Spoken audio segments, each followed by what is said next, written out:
There are a number of Australians right around the country that have lost jobs as a result of coronavirus. We're saying to them that we would like to see Australians engage in agriculture, not just in the short term but in the longer term as well. And so we're saying to the agricultural sector, both at the farm gate and in the processing sector, that you must also market test for any new jobs that come up.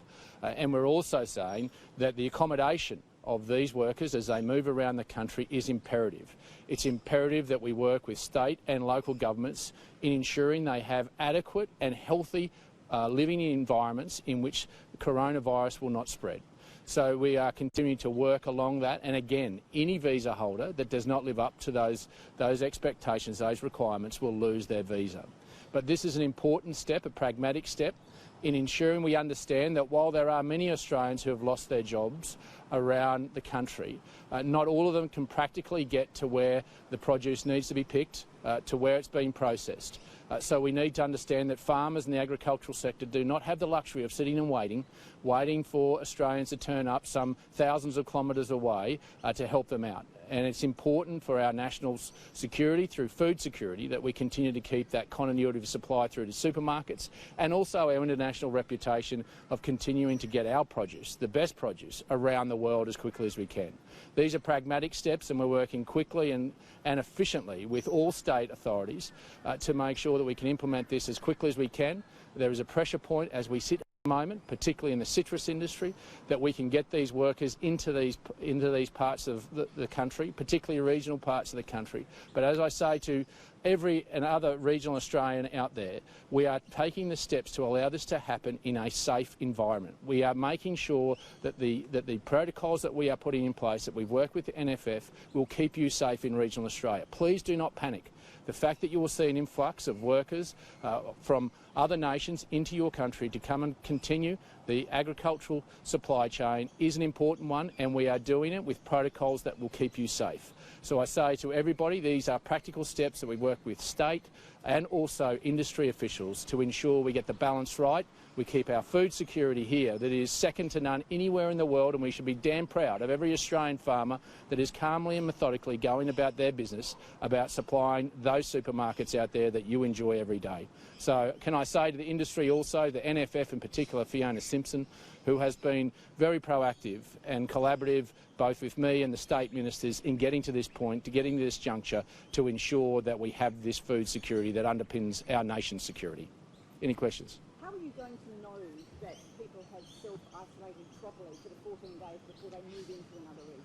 So any visa holder will have to register on the australian.gov.au website, and obviously that allows us to keep a close eye on where they are. We're also working with state officials to ensure that as they move into those communities, and industry themselves, and I think we've got to understand that industry has been forward-leaning in this. In the meat processing sector, they've been very, very proactive in ensuring that they have that continuity of supply, and they understand these are extraordinary circumstances that we just normally can't send workers from around the country and around the world into, as we normally have. We have to take precautionary measures, and we are saying to state and local enforcement agencies that if any visa holder is seen to have done the wrong thing, then they are to report it to Home Affairs and they'll lose their visa. It's as simple as that, but we will be keeping the registration. There's an onus of responsibility also on the producer to ensure that they are working back with state work health safety departments and law enforcement agencies to ensure that there is an onus of responsibility on all parties here, not just the visa holder. Will you be doing spot checks on things like backpacker hostels? Well, in fact, the Chief Medical Officer of the Commonwealth, and also from around the country, those that represent the states, are now working on a protocol for accommodation for backpackers, and we're going to work pragmatically with industry and local governments, because as you'd appreciate, there's a number of facilities out there in regional Australia, caravan parks and alike, and even motels that don't have the patronage they did before. So we're going to work pragmatically with them to ensure that we can provide that continuity and that safety around the accommodation for these visa holders. This is an important aspect to give confidence to those people in regional Australia who in some respects have seen themselves somewhat isolated from the effects of coronavirus. But if we do not take these precautionary steps, we risk them in a place where they don't have the health facilities that those in metropolitan Australia enjoy. Doesn't there need to be temperature testing or some form of testing before people move into different regions? Well, obviously the 14-day self-isolation before you commence moving from one region to another is an important step. We'll take the advice of the chief medical officers and that's the most important thing that we can do, and that's got us to where we are now. We're starting to see the curve flatten because we've listened to some of the best medical advice in the world, and we'll continue to do that and we'll be guided by that, and the guidance that we were given by the chief medical officers from around the country was that 14 days isolation was the best method in which to undertake that, and then couple that with appropriate accommodation. This has taken quite a long time to get off the ground. Producers have been on this quite heavily for the last couple of weeks. Is the delay due to the fact of the political sensitivities about being seen to create jobs for foreign workers when so many Australians are losing theirs? It's about keeping every Australian safe. This is a complex situation. This isn't business as usual. We are faced with a situation whereby we are moving large numbers of population around the country into some regional areas that don't have the health facilities that people in metropolitan Australia enjoy. We have a responsibility as a federal government to keep our people safe and to ensure that we work off the best medical advice to do that.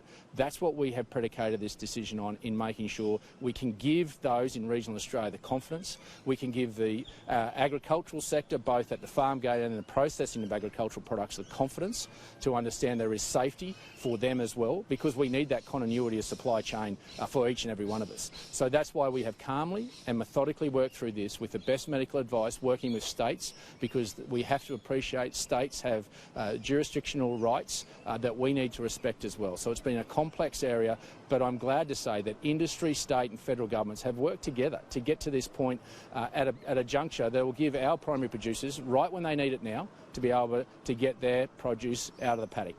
And will you be allowing backpackers to move interstate?